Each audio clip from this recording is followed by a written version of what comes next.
Good morning, Tampa. It is time to go low. You're listening to Let's Go Low right here on AM 820. It must be Saturday morning, and we're having a great time. Today, we got Mike Hicks back with our Caddie Corner, and we got a lot of PGA Tour news to talk about. So, we are in week 2 of the FedEx Cup race for the big bucks. And we just came off of Scotty's fantastic Memphis win at the St. Jude Classic, where he made 69 of the best players in the world look like a Tuesday scramble. Man, he was on fire.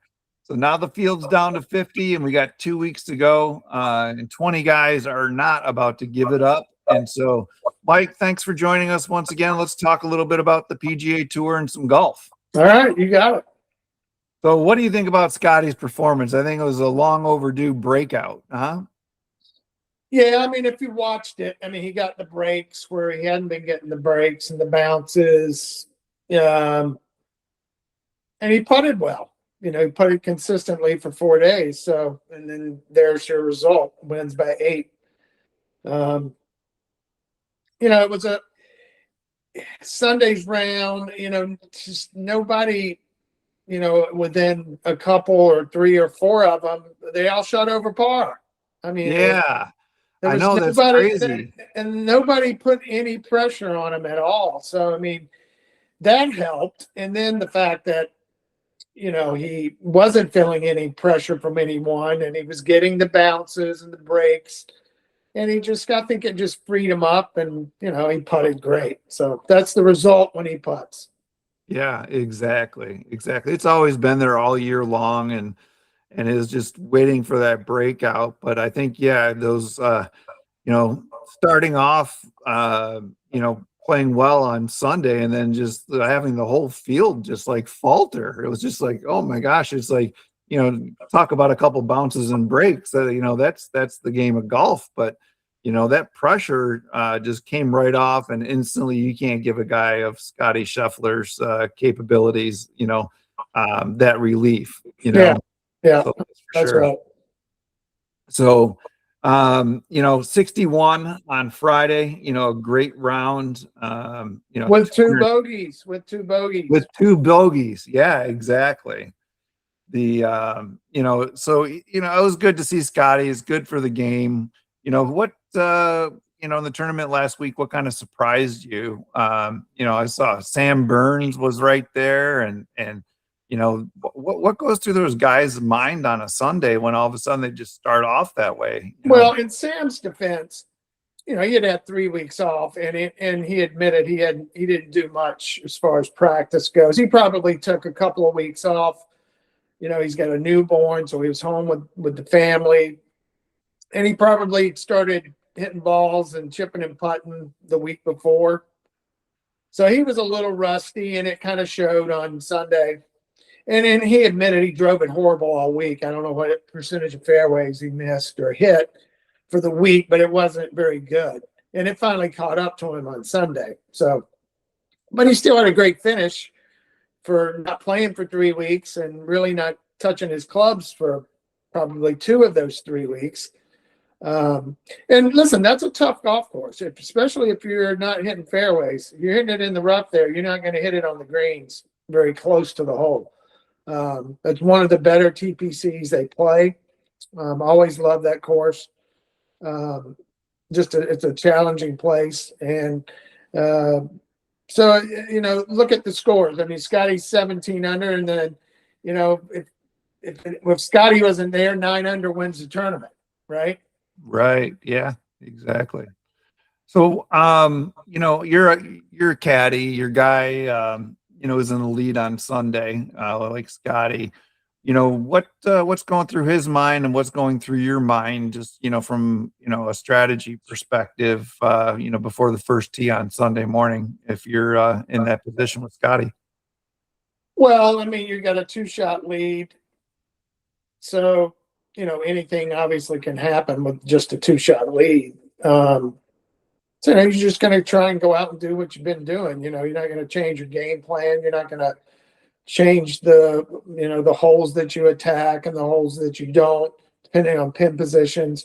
But then as the round went on and you saw that, the guys that were right there chasing were struggling, then it's all about just, let's just don't do anything stupid, right? Right, right.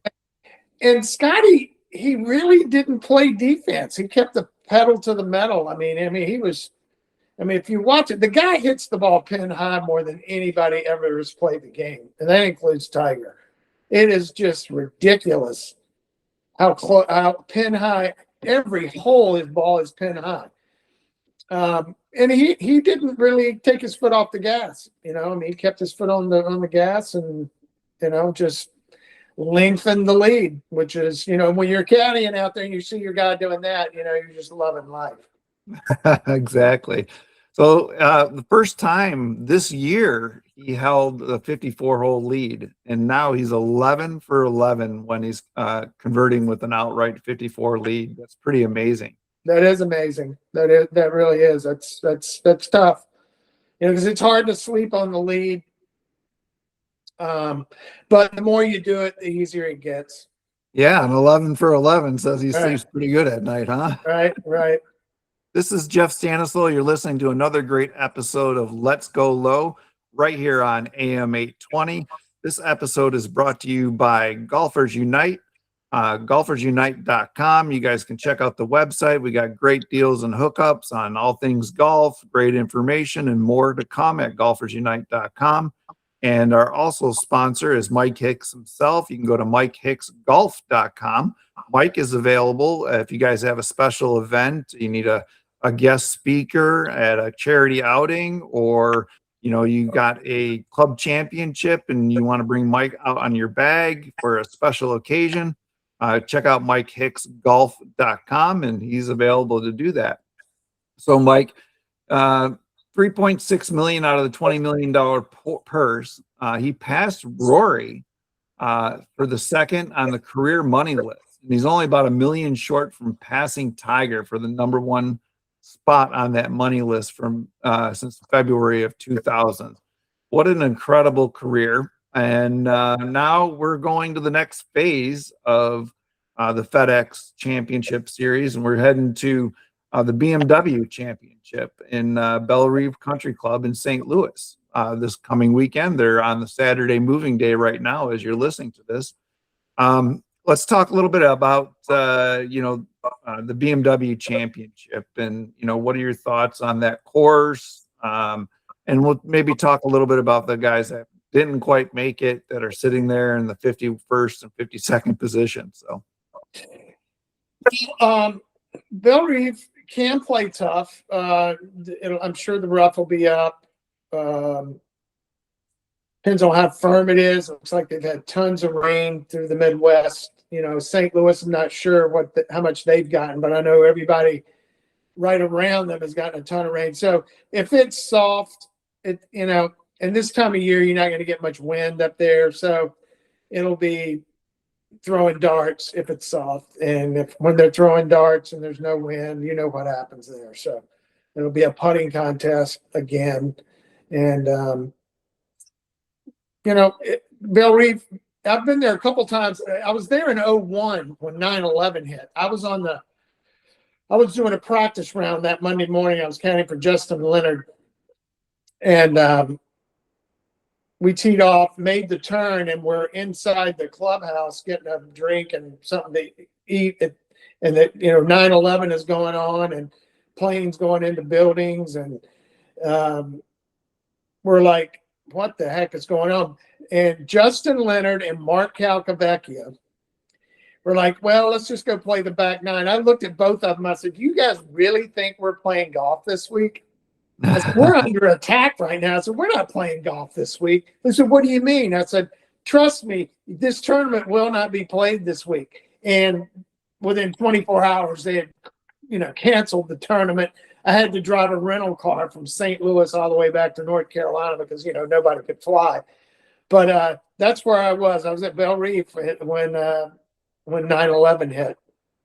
Yeah, speaking of 9/11, blessed to have you come out to a special event that we're hosting at Avila Country Club on 9/11 the evening. It's Cars and Cocktails, the second annual. Mike is going to be our keynote speaker and talking about Payne Stewart and his experience celebrating what Payne does for this country and the veterans and what have you, and also a remembrance of the 25th anniversary. It is 9/11 from 6 to 9:30 p.m. at Avila Country Club. You can go to appreciateyourservice.org if you want to check it out. We have tickets available, sponsorships available. Again, appreciateyourservice.org. And thank you again, Mike, for coming out and sharing that special tragic moment, but also, a special remembrance for it. Yeah, I'm looking forward to it, Jeff. So, moving back to the tour, Cashmere Keith, number 51, not making it on. Didn't close the last couple holes out very well.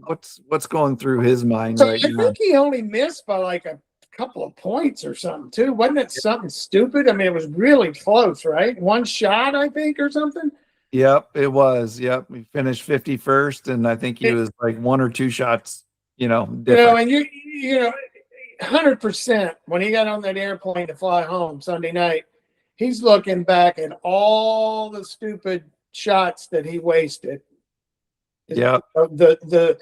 And they're probably in order in his mind. Why did I do that? How could I have done that?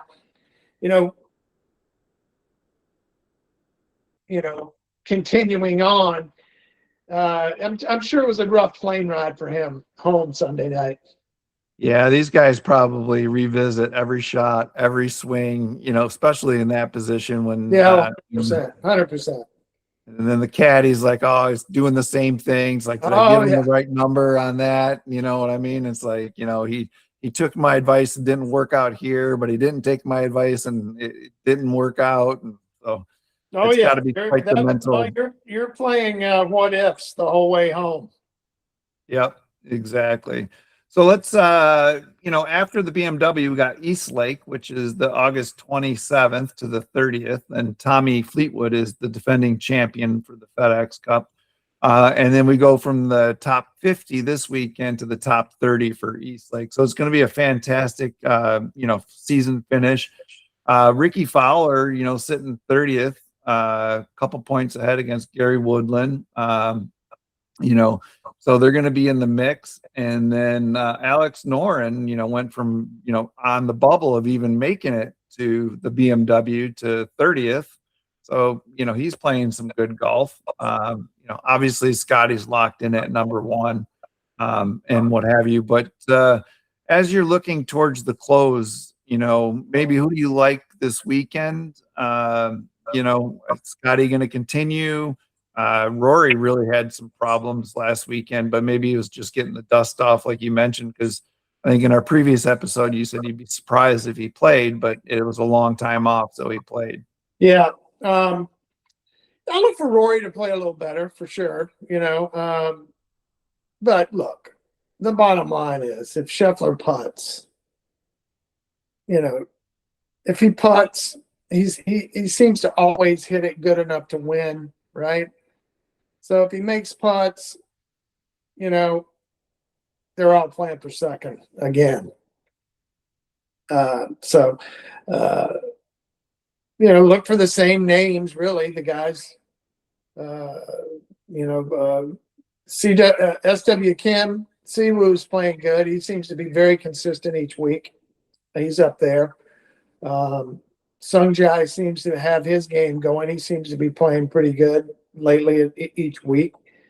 And I'm sure you'll have somebody, in the 40s that'll, find lightning in a bottle and play well and possibly play themselves into Eastlake. And you always have that. So, but again, if Scotty strikes the ball the way he's struck it all year and the putter cooperates, seems like the bounces went his way last week. And when that happens one week, it usually you get in a little little run there where you start getting some bounces. And if that's the case, then I think they all play for second again.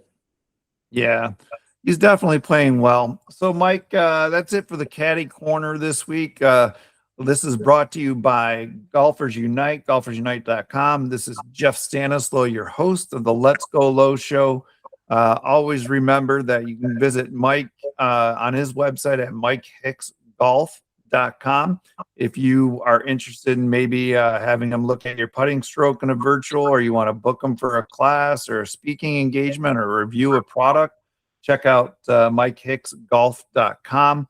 And if you are in Tampa and you're interested in coming and seeing Mike speak at our 9/11 event, the second annual Appreciate Your Service Cars and Cocktails event, you can find more information at appreciateyourservice.org.